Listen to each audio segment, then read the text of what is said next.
Amit Sugata Srinivasaraju, a very well-known journalist from Karnataka and the biographer of former Prime Minister H.T. Devegowda. He's written a book on the former Prime Minister. And Yashwant Deshmukh, the director of the Sea Voter polling agency, a very well-known political analyst and a familiar face at ThePrint.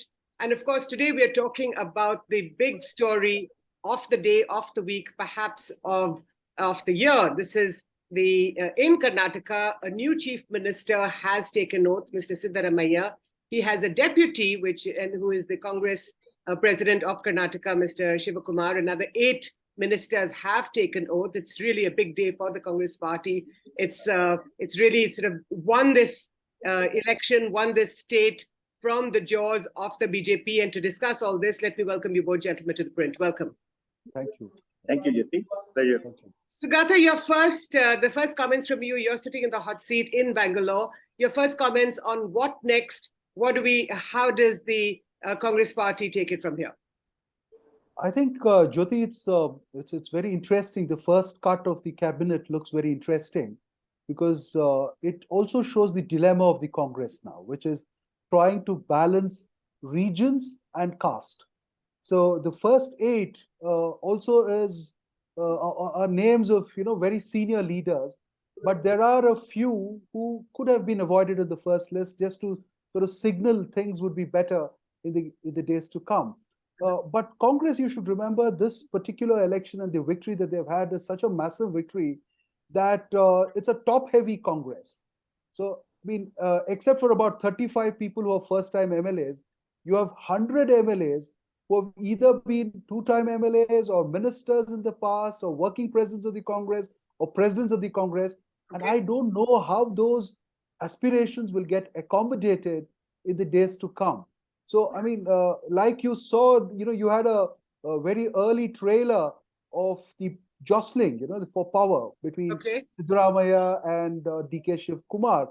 So, I mean, there will be more such mini jostlings that will be happening in Karnataka. Well, trust a journalist to already go deep and look at the sort of the negative side of the picture. But I think the day belongs to the color and the pomp and the show that we've seen. And I do want to draw my viewers' attention to this wonderful video that has been going viral of Siddaramaiah dancing on his home turf. And I must say that, his rhythm is quite amazing, isn't it, Yashwant?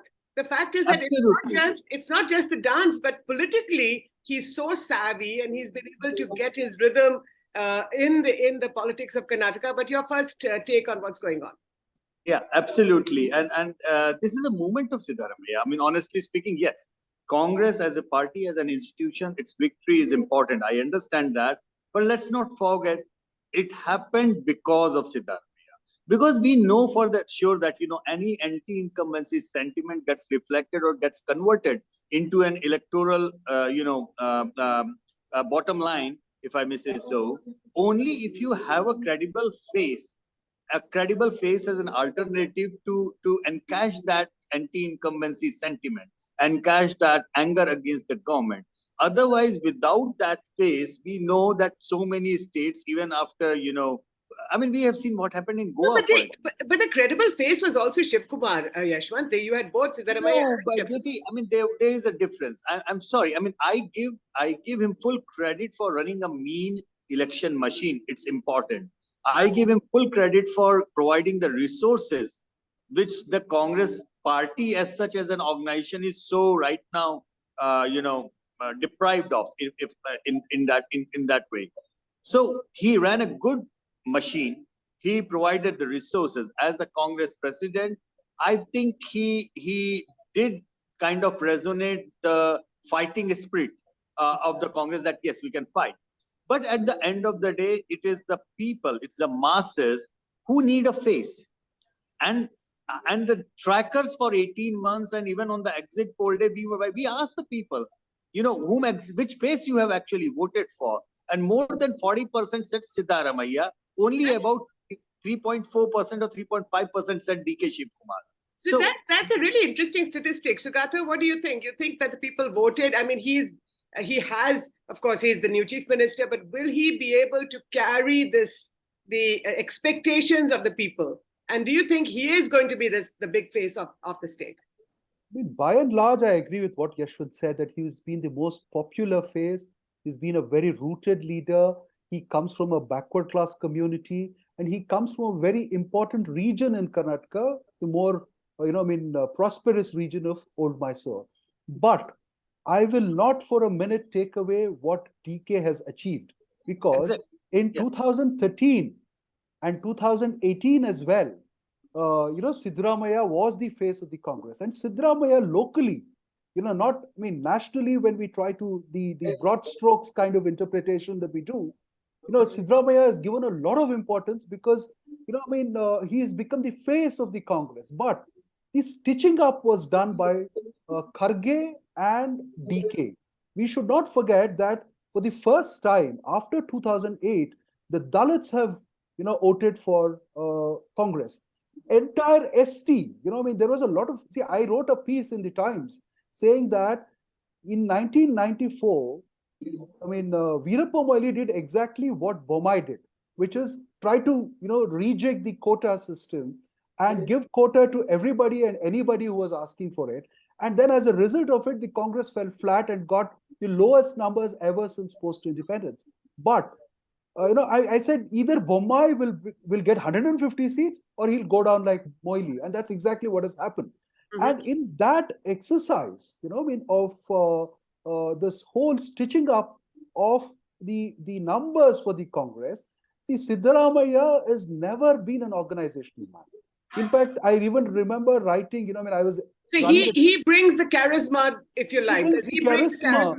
But that charisma was there in 2018 as well, when they were predicting 130 seats for him. He was a sitting chief minister, and look at the way he got decimated in Badami, where his victory margin was, lesser than the Nota votes, Okay. and he got, smashed in Chamundeshwari's hometown. Right. And he has never won big. But the interesting thing, which I'm just playing a bit of a contrarian. Of course, no, I think that's fantastic. That No, that point well taken. I mean, even for a second, I am not taking the credit away from DK Shah. I said that what he delivered, that was a knockout punch. Yeah. But that's the way, it's like even if you analyze the BJP at the national level, there is a job which only Narendra Modi does, that's providing the face and, charisma. And there is a job which Mr. Amit Shah does, which is like providing the organizational and the tactical support, So, yeah. Siddaramaiah is Siddaramaiah the Narendra Modi of the Congress in Karnataka, Yashwant? Pretty much like that. I would like to equate in that way, because, and not just one reader. I mean, the point which I was trying to make was simple. It's a routine anti-incumbent verdict, Jyoti, and for any anti-incumbency sentiment to actually fructify in an electoral verdict, you do need a credible face. Just equation or just strategizing, it doesn't deliver in that way. If that would have been the case, the Congress would have easily won Goa. It could have been easily won even Uttarakhand. We have discussed it. In Uttarakhand, not giving Harish Rawat at the right time cost them Uttarakhand. Right. Even though almost 60% people in Uttarakhand were saying that they wanted to change the government. Just like in Karnataka, we kind of, in tracker, we said 58% people said they just want to throw out the government. Yeah. That is the kind of anti-incumbency sentiment that was bringing up in Karnataka. And with the organization, I think it was the right combination for the Congress. DK Shah and Siddaramaiah, which delivered the punch. So Sugata, explain to me, okay, let's use this big omnibus word, Shivaramaiah. I think that's a good word to use. But Sugata, they also the stories are that the next 5 years will be divided up between the two. Now, this has never really happened in Indian politics, that you carve up 5 years, 2.5 years to Siddaramaiah, 2.5 years to DK Shah. I mean, nobody knows what's really going to happen, but that's the buzz in Delhi, which is that Sonia Gandhi persuaded DK Shiv to fall in line. And remember that he remains KPCC president, and that a lot of his people will be also will have the key portfolios. But this 2.5 years plus 2.5, how is this going to go down, Sugata? So, I don't believe that this transfer of power is going to happen very smoothly. And I completely agree with Yashwant on that point, because somebody who sits on the chair and with so much of charisma is not going to let go, and he's going to keep us, putting forward this argument that the election was won on my face. And like we have already started discounting the importance of strategic, whatever. We have not discounted it per se, but we have put it at the second place. So that argument will continue for the next few months and years, and when the time comes, we have seen what has happened with Kumaraswamy and Yediyurappa in the past. The transfer of power never happened. And we have seen what has happened with Bhupesh Baghel and T.S. Singhdev. We have seen Gehlot. There are several instances. And power is such a thing. If you take a step back and look at power philosophically itself, I don't, by putting conditions, D.K. Shivkumar has done something which he probably did not expect to do, did not want to do, but has done it by default, which is he has insisted that he should be the only deputy chief minister. So now what does that do to the Congress in Karnataka?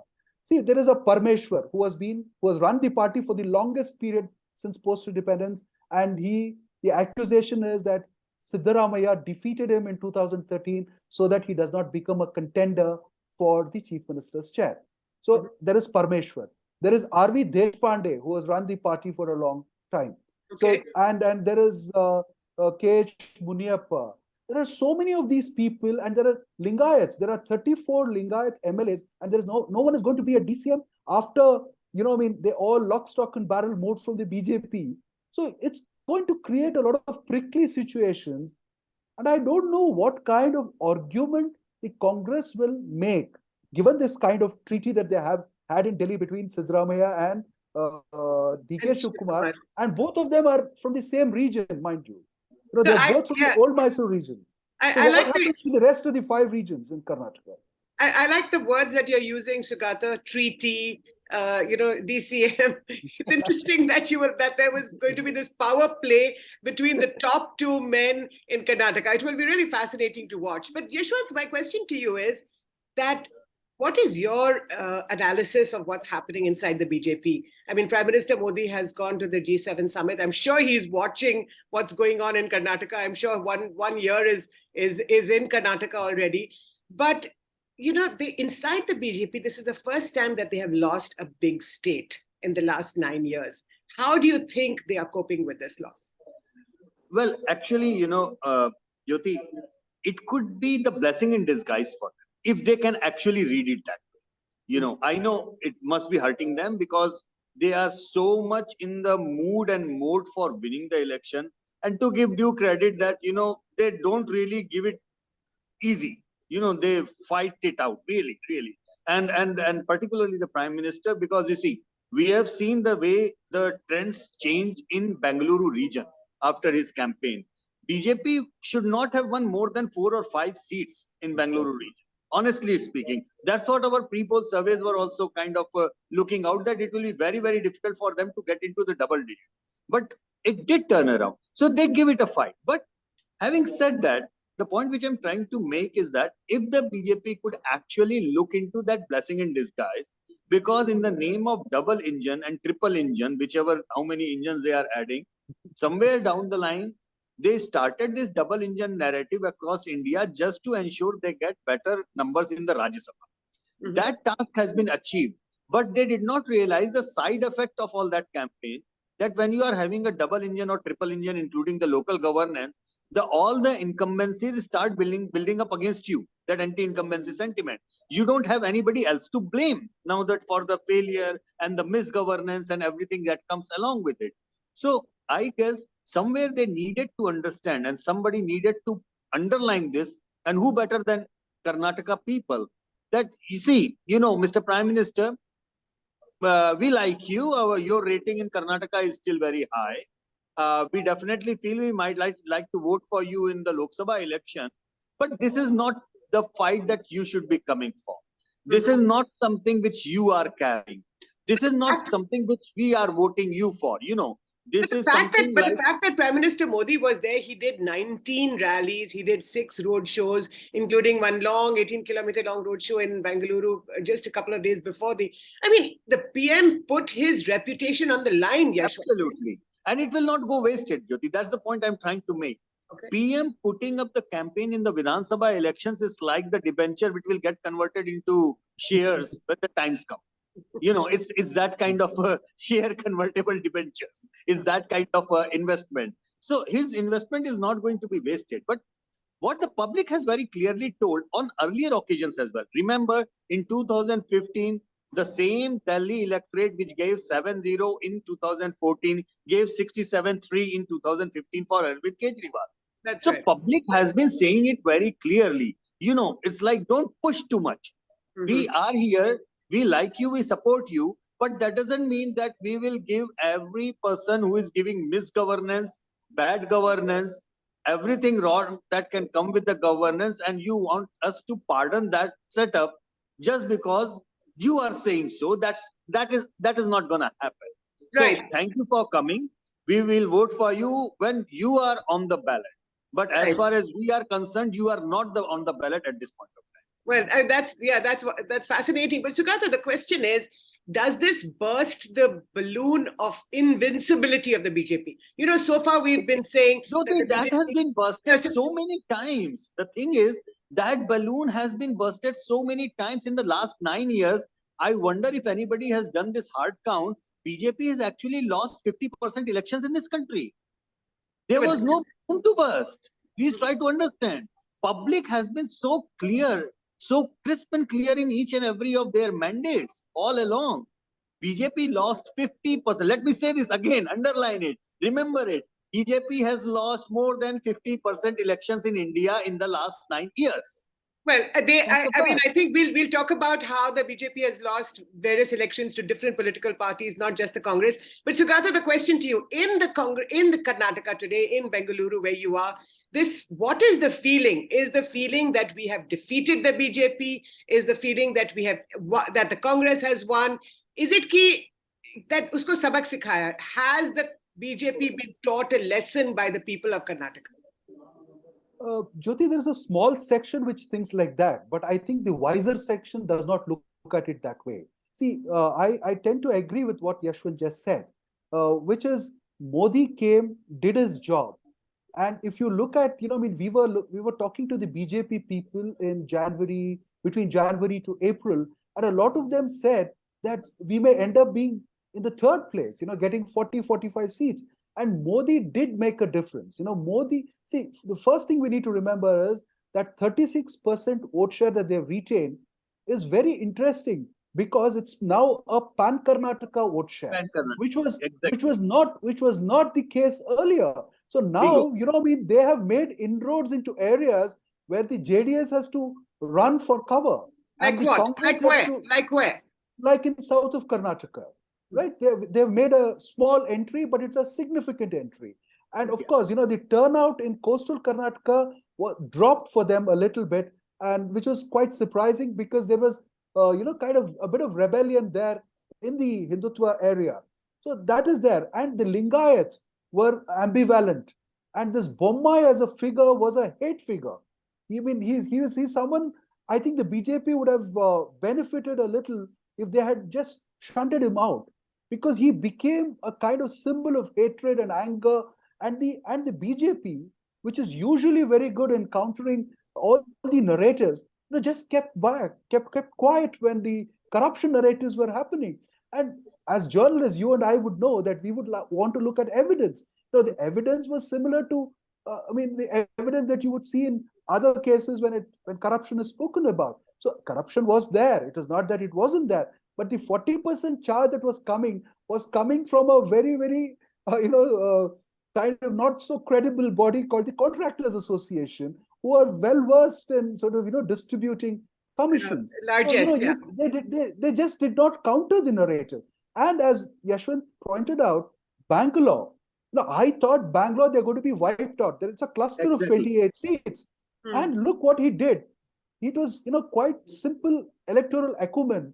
The last 3 days, he just focused on Bangalore because he knew that there are 28 seats here and you can pick up a lot more. And they did that. And that's the only region of the 6 in Karnataka where BJP has defeated the Congress. Right. And so this is fascinating because Modi has not lost anything. And I think if the Congress thinks that it has defeated some ideological monster, they are in a fool's paradise. Well, that's really interesting. But my question to you, Yashwant, is that BL Santosh, he is the man in charge in Karnataka. We earlier talked about Amit Shah, the Home Minister, former president of the party. Who is to be held responsible, or is anybody, do you think, being held responsible, or are they looking at it as a collective defeat? I don't know, actually, Jyoti, not just about if there is somebody responsible. I have this feeling, and I may be totally wrong. In fact, our colleagues, I mean, he is a better expert. He would correct me if my understanding is wrong. I somehow feel that the strategists of the BJP and the RSS, they somehow had a feeling what was coming, what was in store. Why I am saying that? Because somehow they pushed really hard in southern Karnataka for their expansion. I genuinely believe that the RSS feels that without cracking this Vocaliga equation, southern Karnataka equation, they will never get a full majority in Karnataka.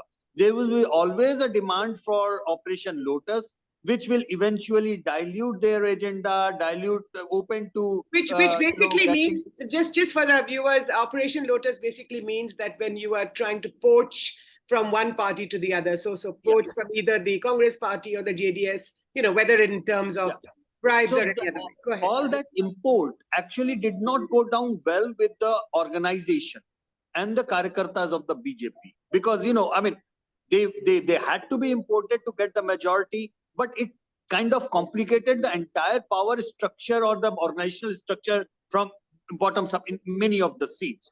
So I think they actually went very, very aggressive in southern Karnataka. They gave the biggest number of Vocaliga tickets this time. They have never given so many Vocaligas on the roll. I think their vote share went up sharply in southern Karnataka. And the only way to stop Congress, actually, if you ask me strategically, was to ensure that BJP makes a retreat in southern Karnataka and make JDS win, so that the Congress numbers come down below 110 and there is a window of opportunity for a coalition government. But their aggression in southern Karnataka made me realize this is some different play at work. They might be saying on the face of it, we are fighting to form the government, but actually they are formalizing for 5 years down the lane, where they feel they need to wipe out the entire vote bank of anti-Congress vote of JDS, so that they can get a clear majority as and when 5 years down the lane, next election happens. I may be reading too much into it, but it made no logical sense for me that BJP should be so aggressive in southern Karnataka if they really wanted to stop Congress. Okay. That's my reading. I mean, I may be completely wrong. I mean, I would like Sugata, Sugata, first of all, if you can respond to what Yashwant just said about the BJP strategy. And my question to you is the one that I asked him, and I'm wondering if you can respond to this. What happens to BL Santosh now? He is the face of Karnataka in many ways, a powerful RSS figure. Is he going to be blamed for this debacle? Yeah, I mean, I have three mini arguments as a response to what Yashwantji said, and it complements what he said. Number one, the BL Santosh question. The accusation in Karnataka is that BL Santosh has been high-handed right from the beginning, and I have been I've been observing him from 2006, ever since he became the state organizing secretary, even before he became the national organizing secretary, and he became ambitious from day one. And that ambition prevented him, in building an alternative for a Yadurappa who was aging. So he did not build a talent pool other than Yadurappa for the BJP. That is one of the accusations, which is, I think, very valid, because he became himself ambitious. And if you look at the local television channels, or if you read Kannada newspapers, every third day he was propped up as an alternative chief minister to Yadurappa, which I don't think the national press captured it well. So he was always seen like that. And in this election, what happened was that the Lingayats, who, for various reasons, it's a very complicated argument if we get into the Lingayats thing, what happened with the subcaste politics, all that is a separate thing. But there was one argument that the BJP, that the Congress built very effectively, which was this was a battle between Lingayats and Brahmins. Look at, you just have to study the tweets of M.B. Patil. On the day Shutter crossed over, look at the jubilation with which he took Brahmins and Lingayats and he said, this is Brahmins versus Lingayats. So that narrative, which is which has a resonance in Karnataka because it's been a socialist kind of a situation. Then the 12th century background, the Lingayat background, So it's anti-Vedic kind of argument stands a little more than it. A little less than in let's say Tamil Nadu or Kerala, but it's still there. It's a neighboring state. So Santosh is being squarely blamed. And the second mini argument is Yadurappa was not on the ticket. So there is a wide suspicion that Yadurappa's best friend is Mr. Siddaramaiah. So, if that is another kind of, these are accusations and this is what I'm hearing. I'm only reporting it as a faithful journalist. So This is the second. And the third last mini argument is, I think Modi and Shah, this is entirely my speculation, I may be entirely wrong, is that they wanted this whole caste-centric kind of control that existed in Karnataka, because I have in the past described Yadurappa as a Mandal politician with a Hindutva air cover. So they wanted that to be gone. So therefore, they allowed the law to happen so that they can take control of the organization and still somehow retain the 36%. That's exactly what they have done. I don't think the BJP has, completely surrendered the whole thing. I think there is some method. There's some method to the madness. If you can just explain this a little bit more. You're saying that the Prime Minister, PM Modi and Amit Shah, this duo wanted to break the caste equation and superimpose that with Hindutva. Is that what you're saying, Sukata? I'm trying to say that, it's always a combination of things that work. But in Karnataka, Yadurappa had always built it on social engineering. He was more a Mandal politician than a Hindutva politician. And if you saw the Indian Express interview that he gave right in the middle of the election, he said, I don't believe in all these Muslim bashing kind of a thing that my party does. He was quite frank and honest about it. And he has been that way. Let's give it to him. But, I think Modi and Shah wanted a more universal electorate across Karnataka, which votes a bit for development, a bit for Hindutva, a bit on caste. So it creates a kind of more varied thing rather than caste, and caste. So I think that this is a transitional election where the BJP has essentially tried to change something, and probably people like Yashwant, who look at numbers far more interestingly, should be able to tell us what that transition is. Yashwant, do you agree with that? I kind of, that's where I started. And, if you just try to fine tune it very carefully, I guess that me and him are agreeing on one thing somewhere deep inside. This is more like a controlled detonation. It is something which knew that this building is going down. And if it is going down, let's make the best out of it. It's like something where probably they realize this in any case is going down. Listen, buddy, it's not going to work out. But we know the reasons why we are in this mess in Karnataka. And we will be again and again in the same mess if we do not do anything about it. So I think they kind of wanted to reboot the entire, system while, fighting it down. They did not give it on a platter. No, but reboot how? Introduce. I tell you how. You see, if you look into the point which I made earlier, that in the southern Karnataka, their aggression in southern Karnataka was completely in contradiction to what the conventional wisdom of stopping the Congress could have been. That if you want to stop the Congress, we are not in southern Karnataka. Let JDS stop the Congress. Let them bring down the Congress tally by 20-25 seats more. Congress goes down about 100-105, opens up everything. That was the conventional wisdom. But they went against it. And that is where for the moment I looked at the BJP's list, and I saw that there are more than 50, correct me if I'm wrong, more than 50 Vocaliga candidates on that list. I realized they are planning probably for the future. They are trying to salvage, or they are trying to reboot in a way that they feel this case is gone. let's just reboot and let's figure out what we can salvage and do it better for the next No, time. no, but Yashwant, what Sugata is also saying is that in this election, fine, you do control detonation, you do transitional government, you do all of that. But transition to what?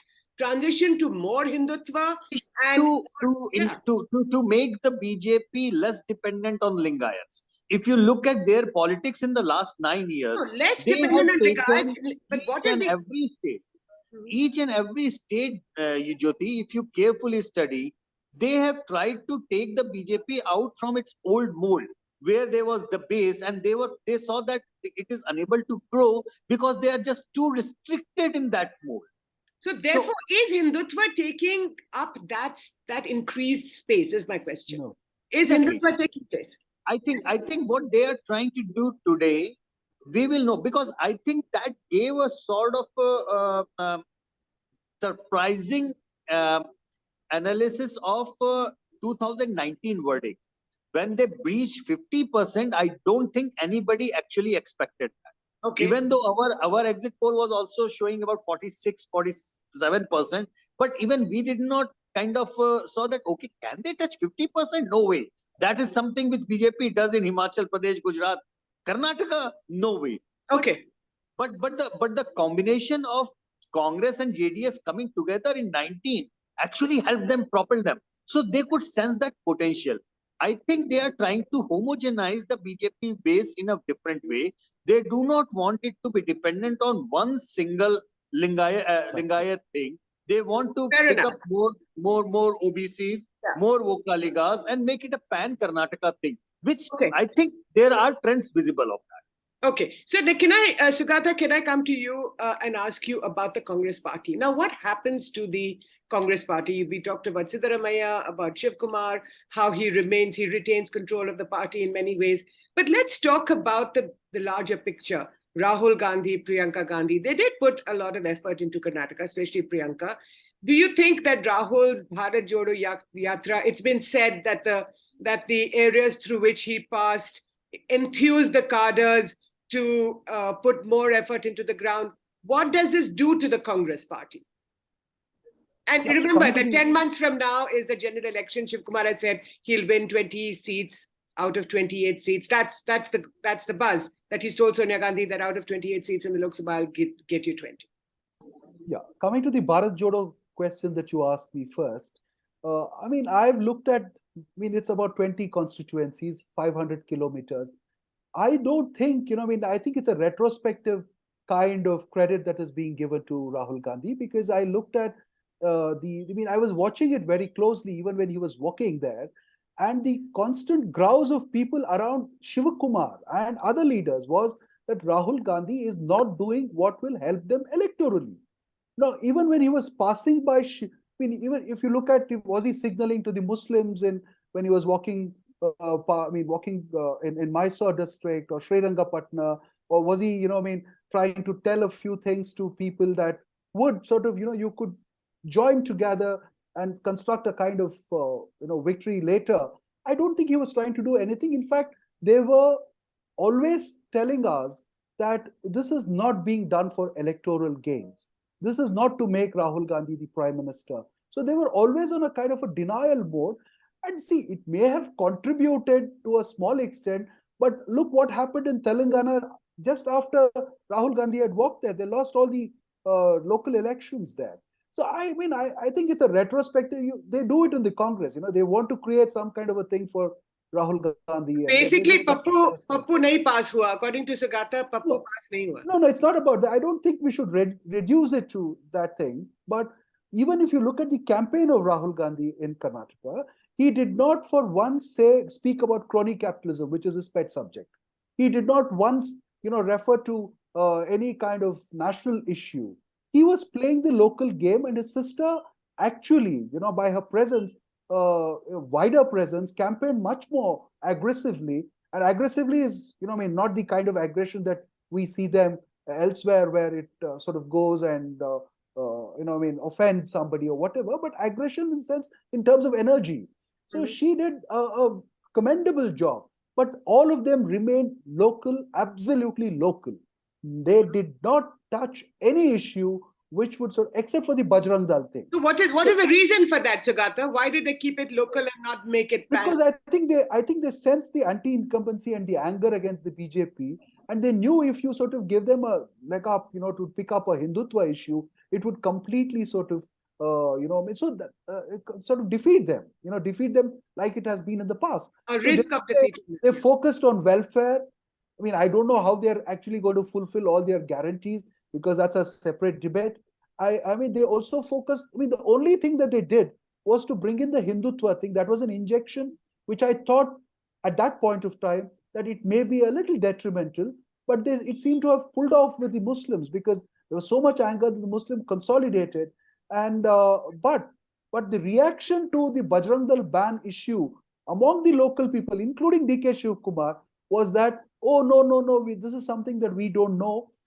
We can't anyway do it. I'll build more temples for Bajrang Bali. So typical reactionary politics was followed. So I think, Rahul Gandhi did not participate in a manner that he usually participates elsewhere, bringing in his anti-neoliberal, politics, or speaking against Adani and crony capitalism, and his pet subjects of Sarwarkar, and there are 3 or 4 themes that he just constantly picks, and he did not sort of pick any of them in common. Well, fascinating that Rahul Gandhi must have been told, or they must have discussed this and told that the focus must remain on local issues. The last question that I'd like to ask you both, and Yashwant, if you could talk about this. We saw at the swearing-in ceremony today at this Kantirava Stadium. Sorry if I got that wrong.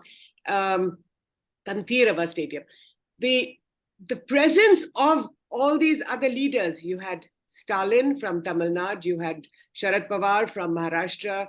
Mamata Banerjee didn't come, but she sent her representative, Kakuli Ghosh Dastidar. You had Nitish Kumar, the Chief Minister of Bihar.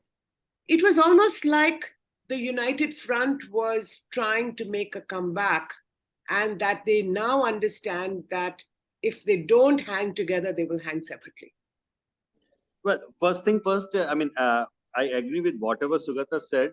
I would just like to add, I would actually like to give some credit to Rahul Gandhi for only one thing, The credit I would like to give is that the Bharat Jodo Yatra actually helped the 2 warring factions somewhere come together, because they were just wanted to outdo each other with bringing their own supporters.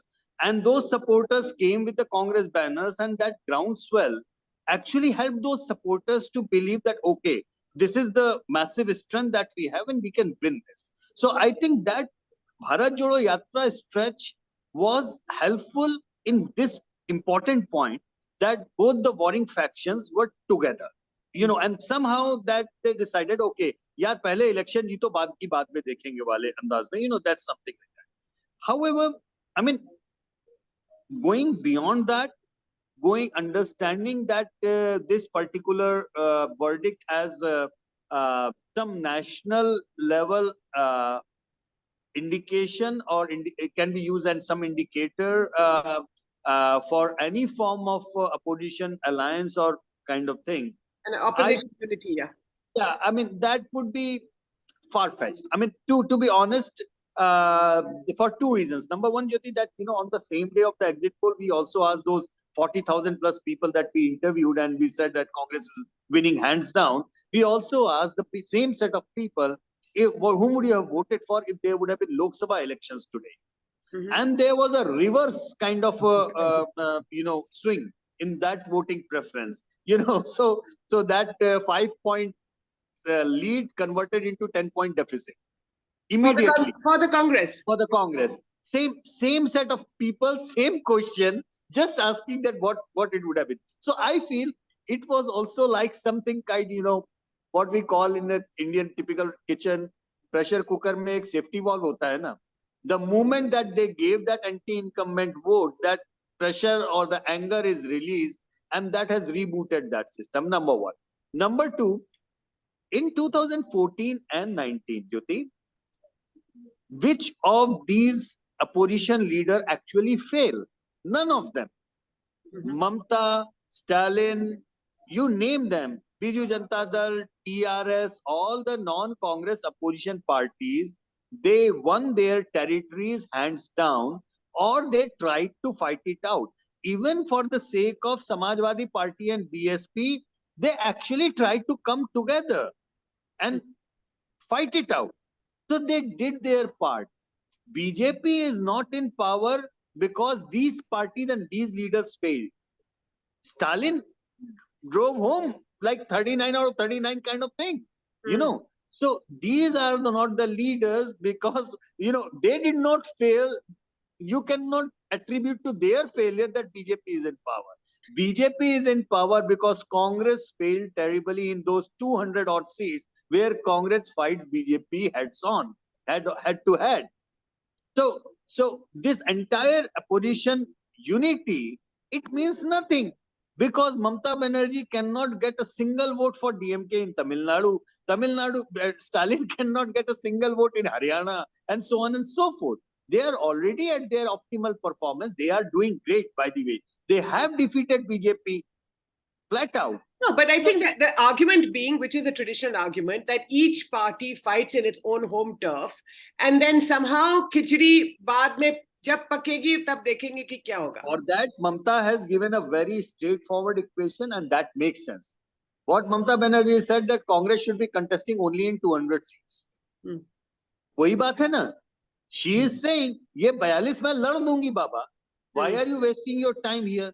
But is the Congress willing to cede that ground? No, because the moment Congress wins Karnataka, first thing that sniffs is that, okay, we are a pan-India thing. We have to fight it out in Bengal also, in Tamil Nadu also, in Odisha also, in Telangana also, everywhere that we have to fight it out without realizing that the people they are fighting against over there is not BJP. That's it's right. the local people in power. So that's the contradiction.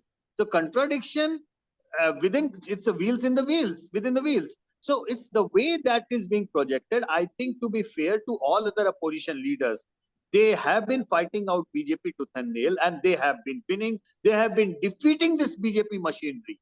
But Congress cannot blame them for saying that they are responsible. Congress has to blame itself. And if the Congress agrees to Mamata Banerjee's proposition, actually that will make quite a, I would say, prudent thing to do, honestly. That would be a watershed. Sugata, you have the last word. What do you think? Yeah.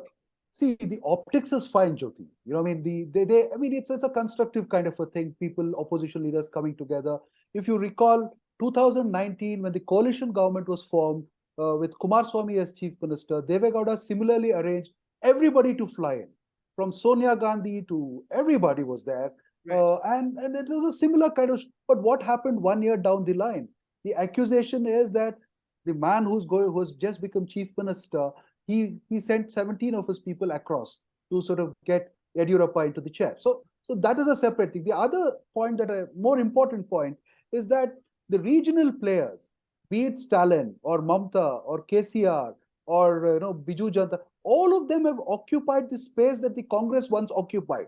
So now, exactly, why will they allow the Congress to come in at their own peril? So they will not concede. See, I was a very close witness to the manner in which the seats were negotiated during the Tamil Nadu elections. Stalin was not conceding an inch. Now, okay, all this goodwill is fine. Will he give you 5 seats more to contest in Tamil Nadu? No. He will say, okay, you go and contest in Uttar Pradesh, you take more seats in Uttar Pradesh. But will Akhilesh Yadav give him 5 seats more? Or will Lalu's children give them 5 seats more in Bihar? So everybody will guard their turf. So the Congress is in a kind of a strange situation. There is one national party, and the federal alternative argument looks very, very strong. So that has been Nitish's argument as well, that if it's a federal alternative, let me be the head of that, composition. So we don't know whether it's really going to be successful. But as Yashwant said, 200 seats, in my calculation, it should be around 170 or 180 seats. I'm giving a ballpark. You are right. You are right. I'm just giving the ballpark that, it's easier to remember for people that it is 200 seats. And I'm glad Mamata Banerjee stuck to that. It's going to be good. So that is, if will the Congress sort of now not show its swagger and, start being pragmatic and practical, which it has never been. That is the question. Optics is a separate thing. Well, That's the- lots of questions, I think, for the Congress to think about. The swearing in is over. The Congress has won Karnataka, but can the Congress party and a united opposition win India 10 months from now or a year from now? That's a very big question, but thank you both so much, Sugata Srinivasaraju in Bangalore and Yashwant Deshmukh in Banaras. Thank you both for your very free, frank analysis of this situation in Karnataka. Thank you again for joining me. Thank you for inviting me. Thanks again.